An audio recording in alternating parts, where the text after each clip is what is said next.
আবারও স্বাগত ২১শে বিজনেসে। দর্শক, এখন রয়েছে দেশের ব্যবসা বাণিজ্য ও তৈরি পোশাক শিল্প খাত নিয়ে বিশেষ আলোচনা। আর এই আলোচনার জন্য আমাদের স্টুডিওতে রয়েছেন তৈরি পোশাক উৎপাদক ও রপ্তানিকারকদের সংগঠন বিজিএমইএ এর পরিচালক ফয়সাল সামাদ। দর্শক, ২১শে বিজনেসের এই অংশটি দেখছেন আলোক হেলথ কেয়ার অ্যান্ড হাসপাতালের সৌজন্যে, powered by national agri care group. আমরা অতিথির সাথে যুক্ত হওয়ার জন্য অপেক্ষা করছি। আসসালামু আলাইকুম ফয়সাল ভাই। জি ফয়সাল ভাই, আপনার কাছে জানতে যাচ্ছি, চট্টগ্রাম বন্দরে মাসুল বাড়ানোর যে সিদ্ধান্ত নেওয়া হয়েছে, এই সিদ্ধান্তটি কতটুকু সময় যৌক্তিক হয়েছে? আর আরেকটি বিষয় হচ্ছে, এতে আমাদের দেশের আমদানি রপ্তানির ক্ষেত্রে দায়টা আসবে আসলে মূলত কাদের উপর?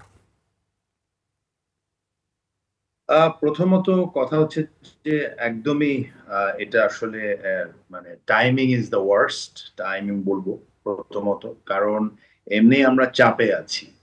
তো সেখান থেকে আপনার এই কোনো ধরনের রেট রিভিশন এক্সপোর্ট বা ইম্পোর্টের ক্ষেত্রে আমাদের জন্য আসলে এডিশনাল এক্সপেন্স বয়ে আনবে। তো আপনি সেটা আমরা জানি যে বিগডা থেকে একটা রেট রিভিশনের ব্যাপার এসছে। তো এখানে আপনার সবচেয়ে যেটা হচ্ছে কনসার্নিং যে আপনার দুদিক থেকে আমাদের আপনার ক্ষতিগ্রস্ত হওয়ার একটা সম্ভাবনা আছে। প্রথমত যে এই রেট গুলা কিন্তু আসলে এটা আপনার যারা ফ্রেট ফরওয়ার্ডার, যারা আমাদের কাস্টমার বায়ারদের মাল বহন করেন, যারা নমিনেটেড বলি বা নন নমিনেটেড বলি, যারা ফরওয়ার্ডার বলি, ওনাদের আপনার কস্ট প্রথমে বাড়বে। তো ওনাদের কস্ট যে রেট গুলো চার্জ করা আছে, সেই কস্ট যদি বেড়ে যায়, তাহলে আমাদের বায়ারদের কিন্তু বাংলাদেশ থেকে ইম্পোর্ট কস্ট বেড়ে যাবে। তো যদি ইম্পোর্ট কস্ট বেড়ে যায়, তখন কিন্তু আপনার বায়াররা আমাদের সাথে যখন নেগোশিয়েট করতে আসবে প্রাইস নিয়ে, তখন কিন্তু বলবে যে আপনার ইন গ্লোবাল টার্মস আমরা তাদের শিপিং কস্ট কত। তো সেখানে কিন্তু বলবে যে দেখো, বাংলাদেশে কিন্তু শিপিং কস্ট আগে ছিল পার পিসে সে কথায় কথায় 10 সেন্ট, এখন সেটা হয়ে যাচ্ছে কিন্তু 18 সেন্ট। তখন কিন্তু বলবে যে you are not comparative because of that. এখন তুমি কিন্তু তোমার দাম কমাতে বলবে, না হলে বলবে যে তুমি তো you are more expensive compare to maybe Pakistan, India, Cambodia, Vietnam, যেখানে এই ধরনের চার্জেস এখন পর্যন্ত আমার জানা মতে কোনো নতুন কোনো এফেক্ট নিচ্ছে না। তো এটা হলো আপনার বায়ারের দিক থেকে। আরেকটা হচ্ছে যে ইভেন ইম্পোর্টের ক্ষেত্রে যে চার্জেস গুলা এসছে, সেখানেও কিন্তু আমরা, আপনি জানেন যে বাংলাদেশের একটা ভালো অংশে পার্সেন্টেজ কিন্তু আপনার ইম্পোর্ট হয়, ফ্যাব্রিক্স, ট্রিমস, নানা ক্ষেত্রে। তো সেখানেও কিন্তু ইম্পোর্ট কস্টটা বেড়ে যাচ্ছে। মিন্স আমার কস্ট অফ প্রোডাকশন, মানে আমরা যারা বাংলাদেশের গার্মেন্ট ম্যানুফ্যাকচার করি, আমাদের কস্টটা বেড়ে যাবে সেই ক্ষেত্রে, কারণ আমাদেরকে এডিশনাল কস্ট দিতে হবে, ডকুমেন্টেশন চার্জ, ট্রান্সপোর্ট চার্জ, নানা ক্ষেত্রে আপনার বেড়ে গেছে। তো আসলে সবকিছুই ইজ ভেরি কনসার্নিং, এবং আমরা বিজিএমইএ থেকে অলরেডি সেটা নিয়ে আমরা বিগডার প্রেসিডেন্ট ওনাকে অ্যাড্রেস করে আমরা চিঠি দিয়েছি এবং আমরা কমিউনিকেশন করছি যে এই মুহূর্তে জানি কোনো ধরনের চার্জেস না ইনক্রিজ হয়, সেটার জন্য ব্যবস্থা নেওয়ার ব্যাপার। জি, এক্ষেত্রে আমি একটি ইনফরমেশন দিতে যাচ্ছি। ৩,৯১২ কোটি টাকা আদায় হয়েছে গত অর্থ বছরে। আর যদি অ্যাভারেজ 40% বাড়ানো হয়, সেক্ষেত্রে ১,৫০০ কোটি টাকা। এবং এই ১,৫০০ কোটি টাকা রাজস্ব বৃদ্ধির জন্য আপনি জানেন যে তৈরি পোশাক শিল্প খাত অলরেডি একটা চ্যালেঞ্জ ফেস করছে ট্রাম্পের পাল্টা শুল্কের কারণে। সেই ক্ষেত্রে এটা মরার উপর খাড়া ঘা হচ্ছে না? ডেফিনেটলি হচ্ছে, ডেফিনেটলি হচ্ছে। এবং এই মানে এই এই এই যে পেইনটা, এই পেইনটা কি শুধু আমাদেরই? এটাও কিন্তু আজকে মানে আমাদের সবাইকে, আমাদের শুদ্ধা সেই আমাদের কিন্তু সেই উত্তরটা দরকার। কারণ এখানে যদি শুল্ক কেন, আমেরিকার শুল্কর বাইরেও আমরা তো আমাদের একটা বিশাল বড় অংশ, অলমোস্ট 50% প্লাস এক্সপোর্ট ইউরোপে যাচ্ছে। সেখানেও যদি আপনার এই ধরনের চার্জেস সেখানেও এফেক্ট করবে, তো তার মানে কি হচ্ছে যে আলটিমেটলি এখানে আমরা যদি কস্ট কম্পারেটিভ না হই, হ্যাঁ, আর কস্ট কম্পারেটিভ না হলে তাহলে কিন্তু আপনার ডেফিনেটলি ব্যবসা অন্য দেশে যাওয়ার সম্ভাবনা সবসময় থাকবে। জি। আর না হলে আমাদেরকে লসে অর্ডার নিতে হবে। আচ্ছা, এক্ষেত্রে আপনি জানেন যে ১৯৮৬ সালের পরে এই মাসুল আর মানে বাড়ানো হয়নি। তাহলে যদি ১৯৮৬ সালের আমি মাসুলের প্রাইস ধরি, তাহলে এখন হচ্ছে ২০২৫ সালে এসেও এই ক্ষেত্রে কোনো বাড়ানোর কোনো স্কোপ মনে হচ্ছে না। আসলে এই প্রাইসটা কি এখনও রিজনেবল না? দেখেন, আপনার ৮৬ সনে আপনার এটা লাস্ট রেট চেঞ্জ হয়েছে, এই তথ্যটা আমাকে চেক করে বলতে হবে জি, আপনাকে। আমার জি। জানা মতে যে এটা লাস্ট রিভিশন হয়েছিল ১০ বছর আগে, আমি আচ্ছা, যতটা আমার ডেটা বলে। ওকে, আচ্ছা। তো জি, এখন হচ্ছে কি যে আহ, যে মানে সব ক্ষেত্রে যে যেই একটা ইম্পোর্ট এক্সপোর্টের ক্ষেত্রে যেগুলো চার্জেস থাকে, জি, সেগুলো যে সবগুলা যে ক্রমশ ভাবে বাড়েনি তা কিন্তু না। জি, টাইম টু টাইম কিন্তু বেড়েছে, জি। ঠিক আছে, এবং সেটা আমরা অ্যাবজর্ব করে নিয়েছি সিস্টেমের ভিতরে। হুম, কিন্তু এইবারই আপনার যে প্রত্যেকটা এরিয়াতে বেড়েছে, হুম। হ্যাঁ, কিছু ক্ষেত্রে 60%, কিছু ক্ষেত্রে 30%, কিছু ক্ষেত্রে 80%, কিছু ক্ষেত্রে আছে চার্জেস যেগুলা আগে ছিল না। হ্যাঁ, আমি একটা এক্সাম্পল দিয়ে জি, বলি আপনাকে। সর্টিং চার্জ, কার্টুন গুলো যখন আমাদের যখন আমরা এক্সপোর্ট করি, এক্সপোর্ট করে যখন এটা আইসিডি টার্মিনালে যায় বা মানে যে জি, কন্টেনার ডিপোতে যায়, তখন আপনার এটাকে সর্টিং করতে হয়। কারণ আমরা যখন শিপমেন্ট করি, আমরা ট্রাকে শিপমেন্ট পাঠাই মেজরিটি কেসে, তখন যেটা হয় যে আপনার ওই ফ্যাক্টরি থেকে একটা সিরিয়ালে যায়, কিন্তু ওখানে গিয়ে এটাকে আবার এটাকে সর্টিং করতে হয় as per the customer requirement. সেটা জি। অনেক সময় অর্ডার ভিত্তিক হতে পারে, অনেক সময় কালার ভিত্তিক হতে পারে, নানা ক্ষেত্রে। সেখানে সর্টিং চার্জ প্রেজেন্ট রেট হচ্ছে ৩ টাকা প্রতি কার্টুনে, ঠিক আছে। আচ্ছা। সেটা এখন সেটা প্রপোজ করা হয়েছে ৬ টাকায়। মানে ডাবল। So ১০০% increase. এটা কিন্তু উইথাউট যেটা মানে এটা একদম মানে it is the most critical increase কিন্তু এখানে। আচ্ছা, কারণ এটা এক্ষেত্রে ডিরেক্টলি রিনেগোশিয়েট করার অপশন আছে কিনা? রিনেগোশিয়েট করার সবসময় অপশন থাকা উচিত এবং আছে। সেটা থাকবে না কারণ আমরা তো দিয়েছি চিঠি অলরেডি বিগটাকে, আমাদের বিজেপি প্রেসিডেন্ট মহোদয় দিয়েছেন অলরেডি। তো হুম, ডেফিনেটলি স্কোপ আছে, আমরা নেগোশিয়েট করব। শুধু না, আমাদেরকে এটা সময়ের দাবি যে জি, এখন কোনো চার্জেস কোনো ক্ষেত্রে বাড়া সম্ভব না। জি। এখন আমি ট্রাম্পের পাল্টা শুল্কের বিষয়ে আসতে যাচ্ছি। আপনাদের কাছে কি কোনো অগ্রগতি আছে কিনা? আমি যতটুকু জানি ২৯ তারিখ ভার্চুয়ালি মিটিং অনুষ্ঠিত হবে ইউএসটিআর এর সাথে। এই ক্ষেত্রে আপনারা কোনো আশার বাণী দেখছেন কিনা? দেখেন, আমরা আমরা আমরা প্রতিদিন বেঁচে থাকি এই ব্যবসায় আশার বাণীর উপরে।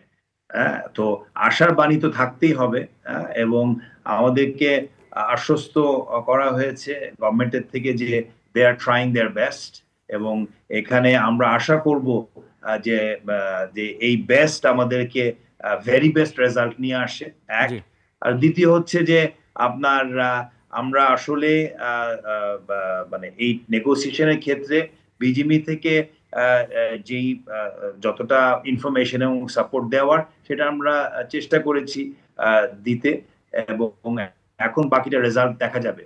জি। আশা করব যে পজিটিভ হয়। আচ্ছা, এখন যদি আপনাকে জিজ্ঞেস করি ফ্রি ট্রেড এগ্রিমেন্ট, আমরা যতটুকু জানি জাপানের সাথে একটি ফ্রি ট্রেড এগ্রিমেন্ট হতে যাচ্ছে।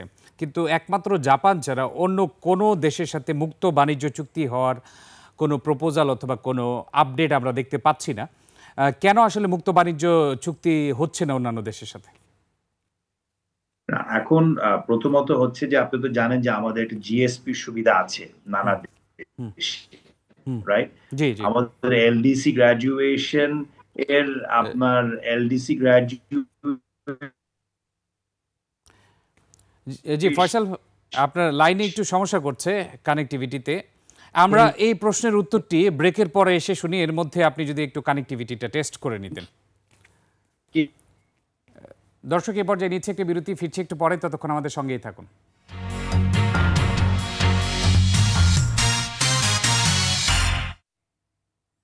আবারও স্বাগত ২১শে বিজনেসে। দর্শক, বিরতির আগে দেশের ব্যবসা বাণিজ্য ও তৈরি পোশাক শিল্প খাত নিয়ে কথা বলছিলাম। তৈরি পোশাক উৎপাদক ও রপ্তানিকারকদের সংগঠন বিজিএমইএ এর পরিচালক ফয়সাল সামাদের সঙ্গে আমরা আবারও ফিরছি আলোচনায়। জি ফয়সাল ভাই, আপনি মুক্ত বাণিজ্য চুক্তির সম্ভাবনা নিয়ে কথা বলছিলেন। ফয়সাল ভাই, আপনার সাউন্ড পাচ্ছি না, আপনার সাউন্ড মিউট করা আছে, একটু কাইন্ডলি যদি আনমিউট করে দিতেন। জি, জি আমি বলছিলাম যেটা যে আসলে আপনি তো জানেন যে আমাদের এলডিসি গ্রাজুয়েশনের আর বেশি সময় নেই। হ্যাঁ, তো যদি এলডিসি গ্রাজুয়েশন আসলে সময় মতো হয় as per the road map এখনো, তাহলে কিন্তু আমাদের যে জিএসপির সুবিধা সেটাও কিন্তু থাকবে না মোস্ট লাইকলি। এর জন্য আসলে এই আপনার মুক্ত বাণিজ্য চুক্তিগুলা, এফটিএ গুলা, ফ্রি ট্রেড এগ্রিমেন্টস গুলা, এগুলা আগেই শুরু হওয়া উচিত ছিল, কারণ এটা সময় লাগে।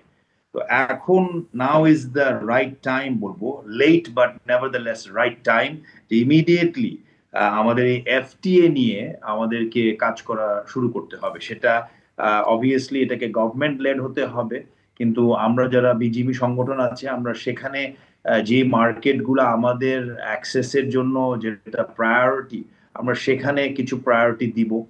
আর এর বাইরে হচ্ছে যে আপনার আমাদেরও যেই দেশগুলোর সাথে আমি মনে করি যে মানে গার্মেন্টস এক্সপোর্টের ক্ষেত্রে যেটা ভাইটাল, সেই প্রোডাক্ট লিস্টের উপরও আমরা কিছু এফটিএ করতে পারি, কারণ এফটিএ গুলো আসলে হয় প্রাইমারিলি কান্ট্রি লেভেলে। জি তো সেই কান্ট্রি লেভেলে এফটিএ হতে হলে বাংলাদেশেরও আপনার ইম্পোর্টের ক্ষেত্রে কিছুটা হলো ইম্প্যাক্ট হতে পারে।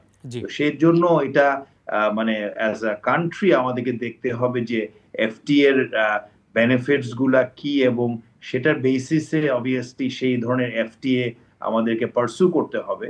জি কিন্তু ডেফিনেটলি এটাকে এখন পার্সু করার সময় চলে এসছে, বা এটাকে অগ্রসর হওয়ার সময় চলে এসছে। জি এক্ষেত্রে আপনি কোন কোন দেশকে প্রাইমারিলি ফোকাস দিতে চাচ্ছেন? আপনি একটু আগে বললেন যে প্রাইমারিলি ফোকাস দিয়ে ওইসব দেশের সাথে, এবং প্রোডাক্ট ও রিভাইজ করতে হবে, প্রোডাক্টগুলো চিন্তা করতে হবে।